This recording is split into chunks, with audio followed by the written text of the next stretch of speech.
Assalamualaikum warahmatullahi wabarakatuh. Berikut ini adalah lanjutan dari video sebelumnya perihal nasab Ba'alawi yang akan disampaikan oleh Kiai Haji Imam Mahsus Bangkalan Madura.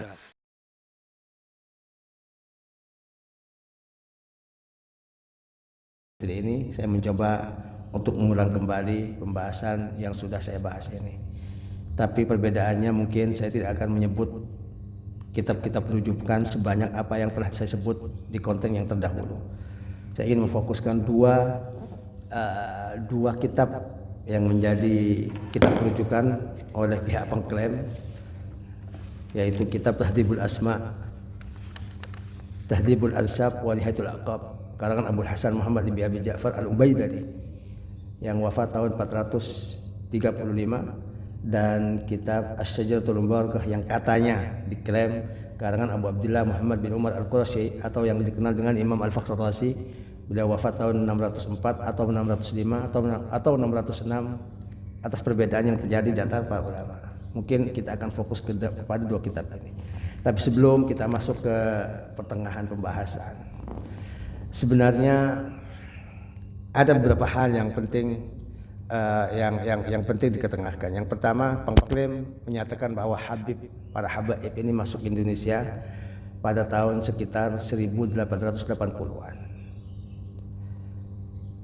Tapi setelah menelusuri bukti-bukti atau informasi-informasi yang terkait, bisa jadi para habaib itu lebih lama masuk ke Indonesia, lebih jauh sebelum tahun 1800-an. Kita tahu raja-raja di Kalimantan atau sultan-sultan di Kalimantan, kebanyakan mereka adalah dari kalangan para habaib.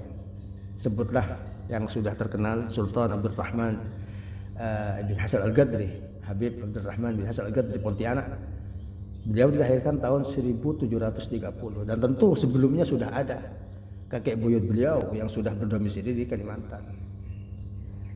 Makanya sebelum tahun 1700-an ini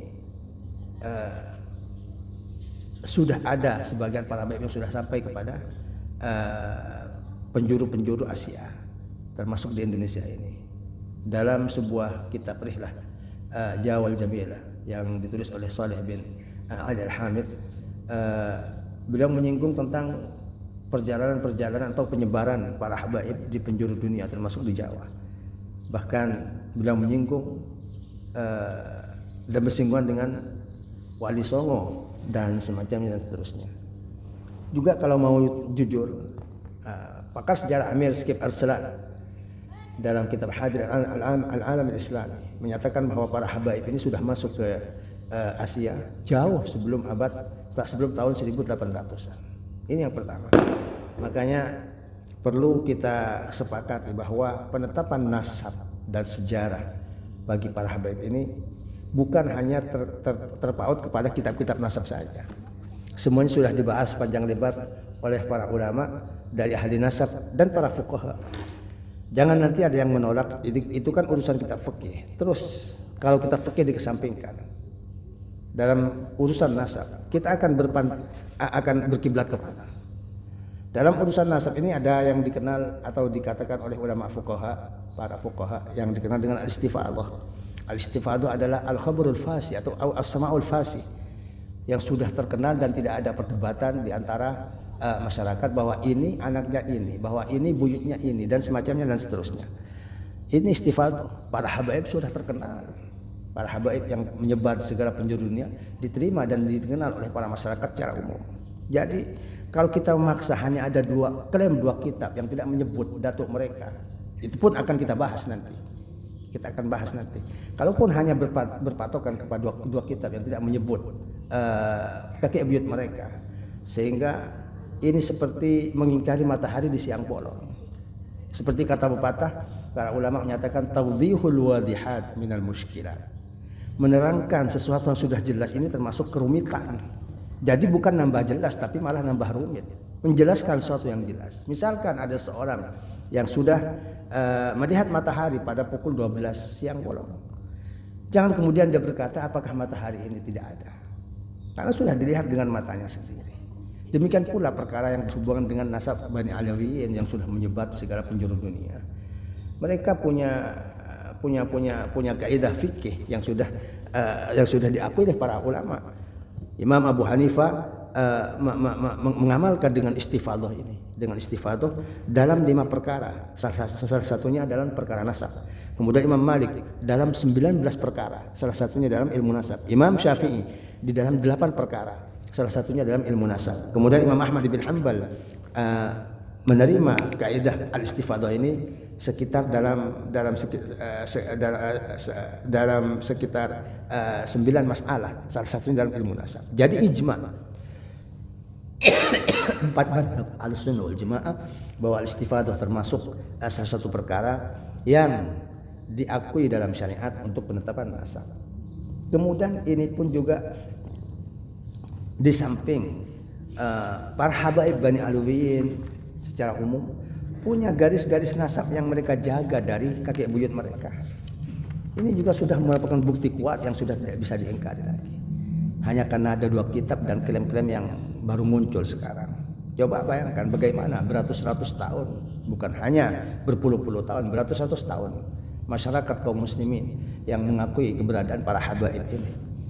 Sebutlah bukan hanya di kalangan para ulama yang ditulis di kitab-kitab sanad, yang ditulis di kitab-kitab fikih, yang ditulis di kitab-kitab periwayatan hadis. Semua ada sanad-sanad yang bersambungan kepada Ahlul Bait, baginda Rasulullah Muhammad sallallahu alaihi wasallam. Coba, bukan hanya di kalangan para ulama, di kalangan para raja-raja, khalifah, pemimpin-pemimpin kaum muslimin di masa lampau. Sebutlah Sultan Maghrib Asy-Syarif Muhammad Abdullah Al-Alawi. Beliau bertahun-tahun menghususkan kepada keturunan Habaib Alawiyin ini, per orang diberikan 1000 misqal untuk bantuan kepada para habaib yang ada di Hijaz dan di Yaman. Dari Sultan Maghrib Syarif Muhammad bin Abdullah Al-Alawi. Kemudian khalifah pemimpin Utsmaniyah yang sudah membangun ribat-ribat dan wakaf-wakaf bertahun-tahun dikhususkan untuk para habaib. Kemudian Raja Fas, Maulaya Sulaiman, dalam awal-awal abad ke-13 mempunyai wasiqah atau semacam tulisan persaksian yang diakui oleh para ulama khusus untuk keluarga para habaib yang bersambungan nasabnya dengan baginda Rasulullah Muhammad sallallahu alaihi wasallam. Al-Imam An-Nassar juga dalam abad ke-10. Walhasil ini sebuah perkara sudah sangat jelas, tapi diklaim bahwa tidak valid setelah kalangan masyarakat, para raja, para ulama, para fuqaha sudah tidak mempermasalahkan masalah ini. Jadi contoh kecil misalnya, dalam ilmu fikih juga kita tidak bisa mengklaim aku tidak akan percaya pendapat ulama Syafi'iyah ketika bukan memindah langsung dari kitab Imam Syafi'i. Ini akan bermasalah kalau kita menuntut seperti ini. Imam Syafi'i yang wafat pada abad kedua misalkan, pendapat beliau tidak muncul kecuali setelah ada Imam Nawawi pada sekitar abad 7 ya, 7. Dan lebih jelas lagi ya, pendapat Imam Syafi'i setelah muncul Imam Ibnu Hajar, Imam Ramli yang sekitar abad 10-an. Jadi jangan ada pengikut Imam Syafi'i, pengikut mazhab Syafi'i mengatakan aku tidak akan menerima pendapat Ibnu Hajar kalau tidak langsung dari kitabnya Imam Syafi'i. Ini seperti ini. Jadi kita bermazhab Syafi'i banyak mengambil pendapat-pendapat ulama di tahun-tahun yang sudah sangat lama dari Imam Syafi'i. Kalau kita mau menuntut harus pendapat langsung Imam Syafi'i, kita akan sulit baca karena literasi bahasa Imam Syafi'i dalam kitab dan kitab Ar-Risalah. Kita jangankan memahami, bacanya juga sangat sulit. Kalau bahasa beliau pada masa itu sangat tinggi literasinya.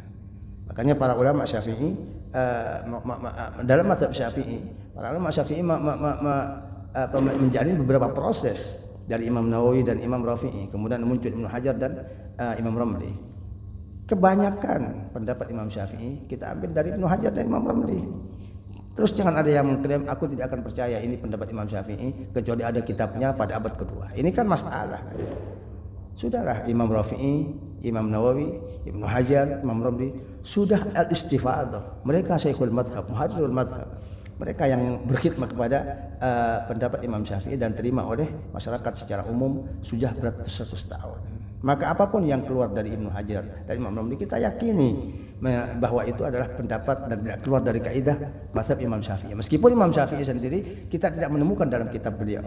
Ini yang dimaksud. Kemudian selanjutnya, saya seperti yang telah saya sebut di awal, saya tidak akan membahas panjang lebar seperti konten yang kemarin, tapi saya ingin fokus dengan dua kitab, yaitu kitab Asy-Syajaratul Mubarakah kemudian Tahdzibul Ansab. Yang pertama Asy-Syajaratul Mubarakah. Kitab ini oleh pihak pengklaim bahwa nasab para habaib di Indonesia tidak terkonfirmasi. Diklaim bahwa kitab ini adalah karangan Abu Abdullah Muhammad bin Umar Al-Qurashi atau yang dikenal dengan Imam Al-Fakhrur Razi. Dari mana kitab ini muncul? Meskipun nisbatnya kepada Imam Fakhrur Razi, tapi kitab ini dicetak tahun-tahun kemarin, barusan. Asy-Syajaratul Mubarakah ini ditakik oleh seorang Syiah, yaitu Syed Mahdi At-Tajai. Ketika menyinggung biografi Al-Muallif halaman 12, beliau juga merasa aneh kenapa kitab ini dinisbatkan kepada Imam Fakhruddin Ar-Razi.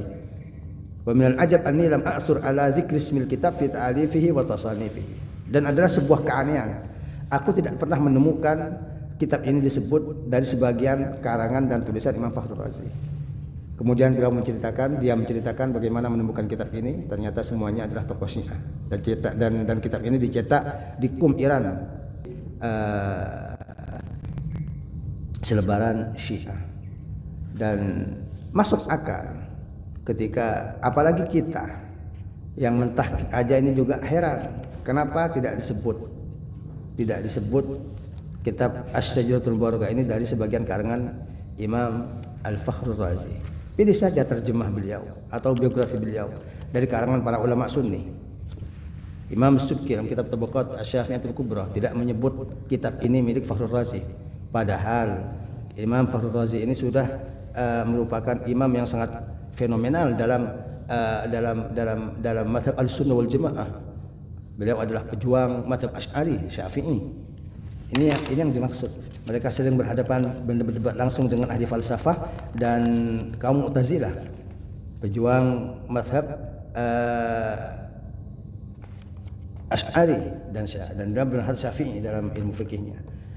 Jadi adalah sebuah keanehan ketika sekali berimam Subki, Imam Az-Zahabi, Imam As-Suyuti ketika menyinggung biografi Imam Fakhruddin Ar-Razi tidak ada dari satupun mereka menyebut bahwa Asy-Syajaratul Mubarakah adalah kitab Fakhruddin Ar-Razi.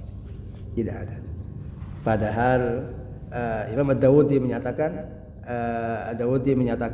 bahwa Imam Fakhrur Razi ini waruziqa sa'adatan fi musannafatihi wa intasharat fil afaq wa aqbalan nas 'ala al-istighal biha. Karangan Imam Fakhruddin Ar-Razi hampir mencapai 100 karangan. Dan Imam Ad-Dawudi mengomentari beliau diberikan anugerah melalui karangan-karangan beliau, Imam Fakhruddin Ar-Razi. Wa intasharat fil afaq, dan karangan tulisan Imam Fakhruddin Ar-Razi menyebar di segala penjuru dunia. Wastaqalan nas biha, dan kaum muslimin semua mempelajari karangan-karangan beliau, baik kitab-kitab yang besar seperti Tafsirul Kabir atau Fathul Ghaib atau Asas Taqdis, atau kitab-kitab yang kecil seperti risalah dalam ilmu qada dalam al-qada wal qadar dan semacamnya dan seterusnya. Jadi tidak mungkin seterkenal Imam Fakhruddin Ar-Razi kitabnya tidak disebut oleh para ulama Ahlussunnah wal Jamaah ketika menyinggung biografi beliau. Ini yang pertama. Kemudian kepincangan kedua dalam kitab Asy-Syajaratul Mubarakah adalah disebutkan bahwa Imam Mahdi sudah dilahirkan. Imam Mahdi sudah dilahirkan dalam kitab Asy-Syajaratul Mubarakah. Kita tahu perbedaan Ahlussunnah wal Jamaah dan Syiah dalam Imam Mahdi. Ya, jadi ini merupakan perbedaan prinsip, bukan perbedaan furu'. Anehnya Imam Fakhruddin Ar-Razi yang pejuang mazhab Asy'ari dalam aqidah Ahlussunnah wal Jamaah, kenapa bisa dalam kitabnya Asy-Syajaratul Mubarakah menyatakan bahwa Imam Mahdi sudah dilahirkan? Bernama Muhammad ibn Hasan Al-Askari. Ini adalah pendapat Rafidhah. Lagi-lagi kitab ini ditemukan oleh kalangan Syiah dan di dalamnya berisi pendapat yang merupakan prinsip Syiah. Kemudian kalau mau ditelusuri lagi, banyak kepincangan di dalamnya.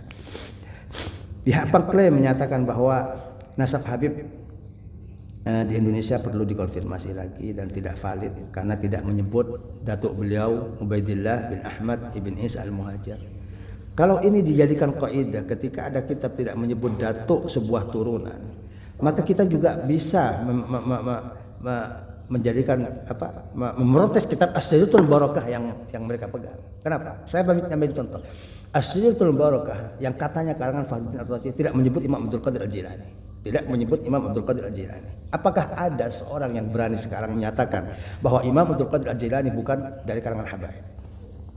Hanya karena Asyriyatul Barakah tidak menyebutnya.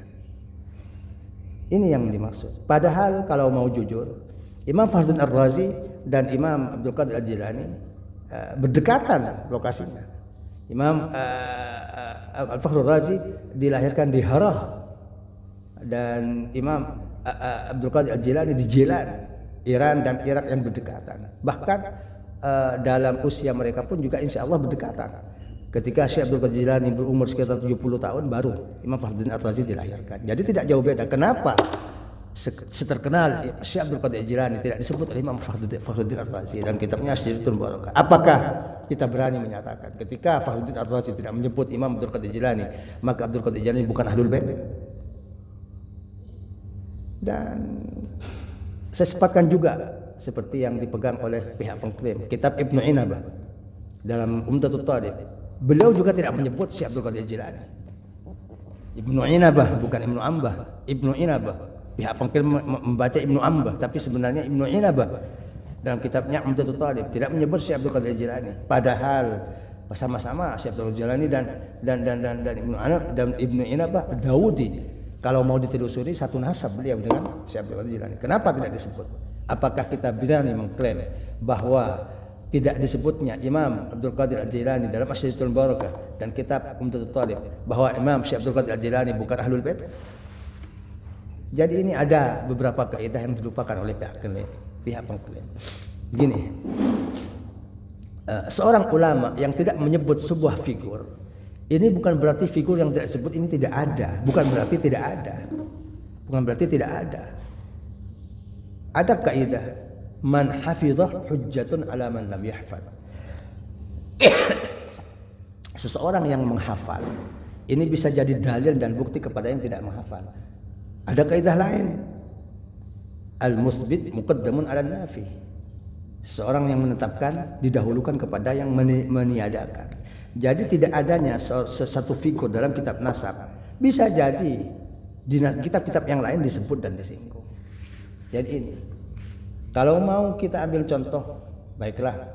Salah satu yang terkenal dalam ilmu nasab, Muhammad An-Nafs Az-Zakiyah. Beliau mempunyai putra 7.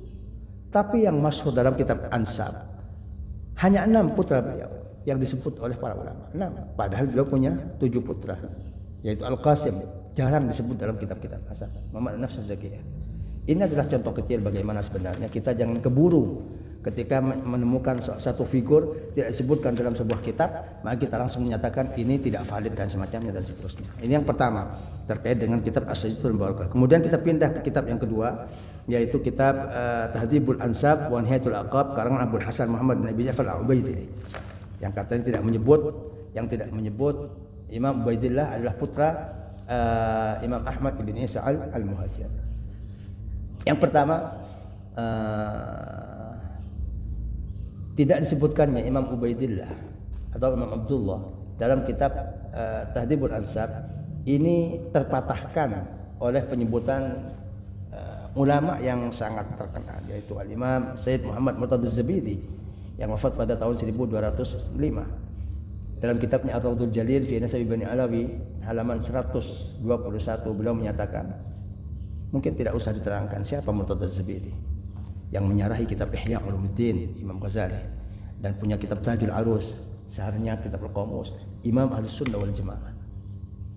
Terserah beliau muncul abad keberapa, tapi daripada pendapat Syiah, kita tentunya lebih mempercayai beliau Al-Imam Sayyid Muhammad Murtadha Az-Zabidi.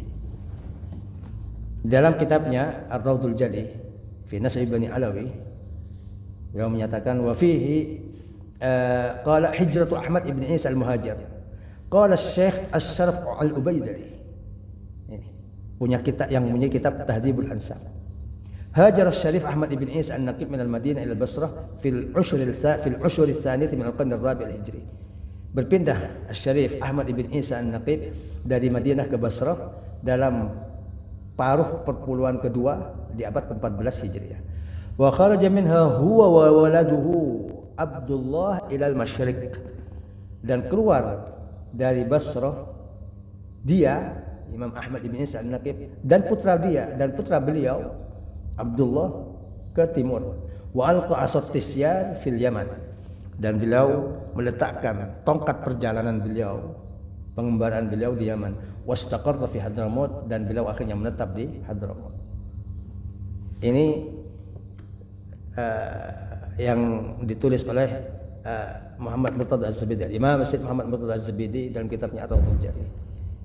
Ada pihak yang menyatakan bahwa Ar-Rawdul Jadi yang mereka punya tidak terdapat kalimat ini. Setelah saya telusuri, perlu diketahui oleh para pemirsa bahwa kitab Ar-Rawdul Jadi ini dicetak dalam dua versi.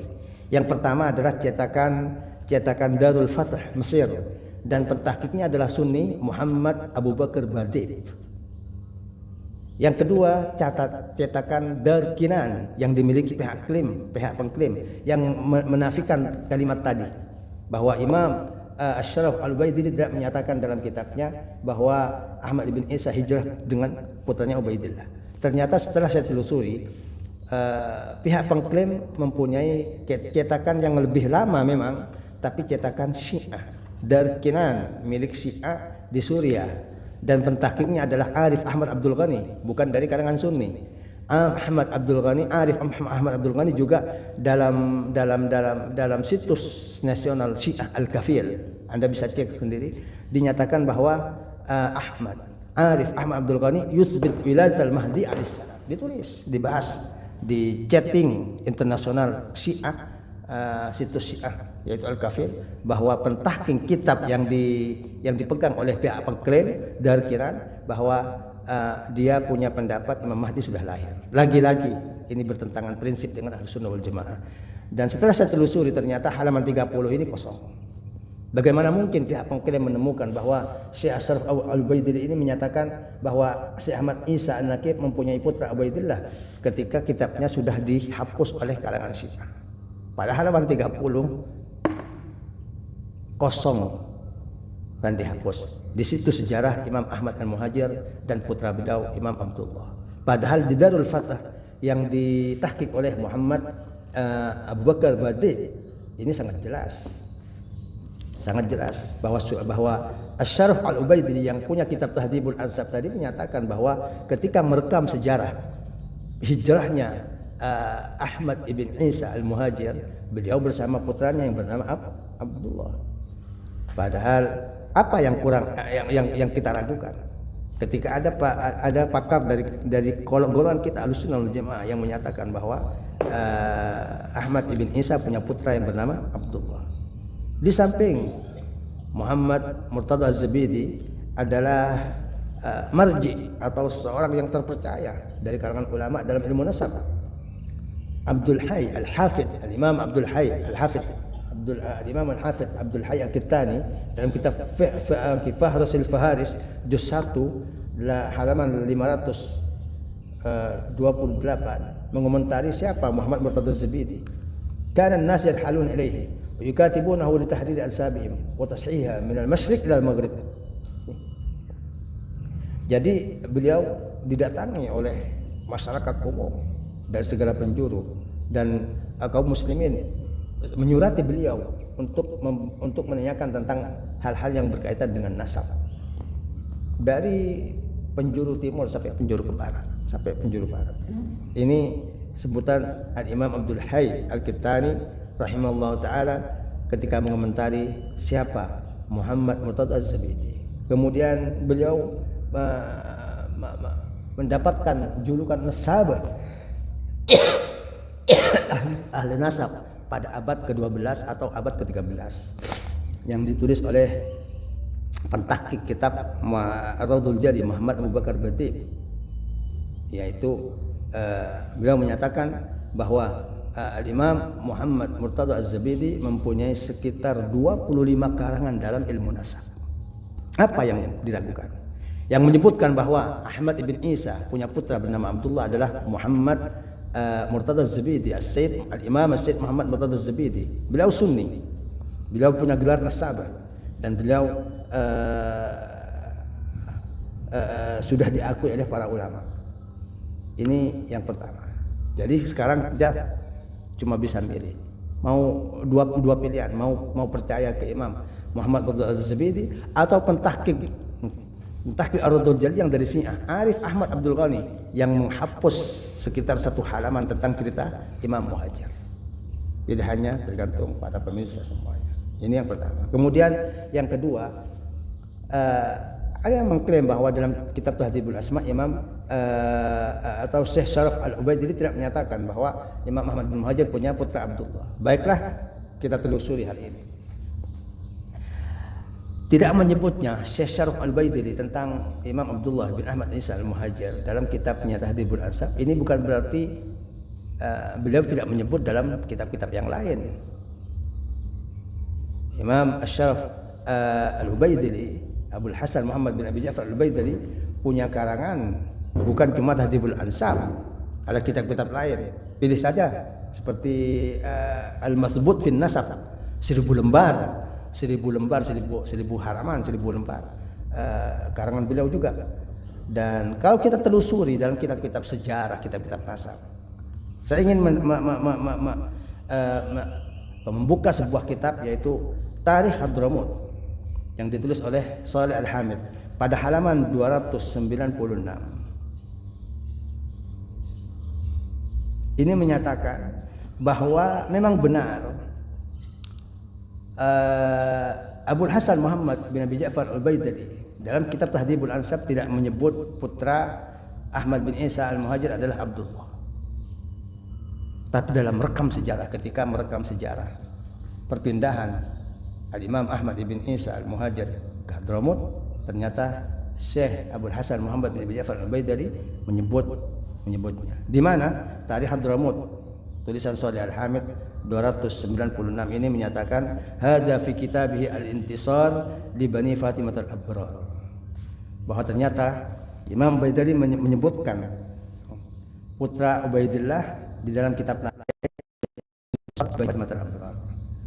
Dari mana kita bisa mendapatkan kitab Intisar? Tidak akan pernah kita dapatkan, karena kitab ini tidak pernah dicetak baik dalam bentuk lembaran atau dalam bentuk PDF yang bisa di-download di internet, tidak ada. Tapi kita bisa mencari bukti apakah kitab ini benar-benar ada. Murid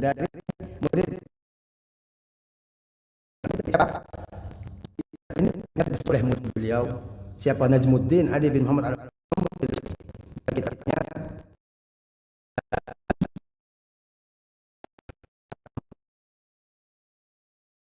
Bil-Intisar li Bani Fatimah Al-Abrar. Dan guru saya Abul Hasan Muhammad menulis sebuah kitab, dan saya melihat dengan tulisannya sendiri. Beliau menulis dengan tangannya. Ini saksi hidup. Dan beliau, guru saya Al-Baidari, menamakan kitab itu dengan Al-Intisar li Bani Fatimah Al-Abrar. Jadi kitab ini meskipun tidak ada dicetakan, tidak kita dapatkan di net, tapi bukti sejarahnya dalam kitab Al-Mujdi disebut, dan kitab Tarikh Hadramut juga disebut, dan disebut juga oleh Imam As-Sayyid Murtada Az-Zabidi dalam tahqiqnya, dalam kitabnya Ar-Raudhul Jali fi Nasabi Bani Alawi.